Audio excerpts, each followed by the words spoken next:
Hi, കൂന്തൽ വാങ്ങിയാൽ ഇനി ഇങ്ങനെ ഒന്ന് തയ്യാറാക്കി നോക്കണേ.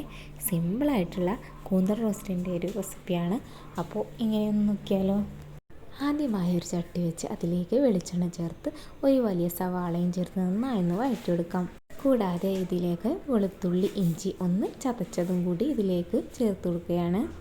അതോടൊപ്പം തന്നെ കുറച്ച് കറിവേപ്പില, അല്പം ഉപ്പും ചേർത്ത് നന്നായിട്ടൊന്ന് വഴറ്റിയെടുക്കാം.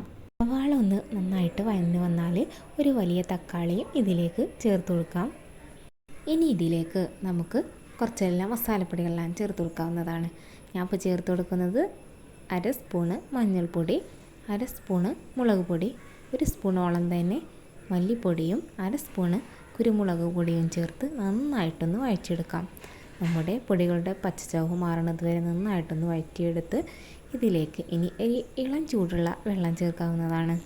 ഈ വെള്ളം ചേർത്ത് നന്നായിട്ടൊന്ന് തിളച്ച് വന്നാൽ നമ്മുടെ കഴുകി വൃത്തിയാക്കി വെച്ച കൂന്തളും ഇതിലേക്ക് ചേർക്കാം. കൂന്തൾ ഇതിൽ ചേർന്ന് നന്നായിട്ടൊന്ന് തിളച്ച് വന്നാൽ നമ്മുടെ ഫ്ലെയിം ഒന്ന് മീഡിയത്തിലാക്കാവുന്നതാണ്. ചെറിയ ഫ്ലെയിമിലിട്ടിട്ട് നന്നായിട്ടൊന്ന് കൂന്തൾ വേവിച്ചെടുക്കാം. ഇതിലെ വെള്ളം കുറച്ചുകൂടി വറ്റി വരാനുണ്ട്.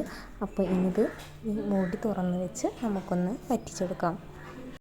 അപ്പോൾ നമ്മുടെ കൂന്തളിലെ വെള്ളമൊക്കെ നന്നായിട്ടൊന്ന് വറ്റി വന്നിട്ടുണ്ട്.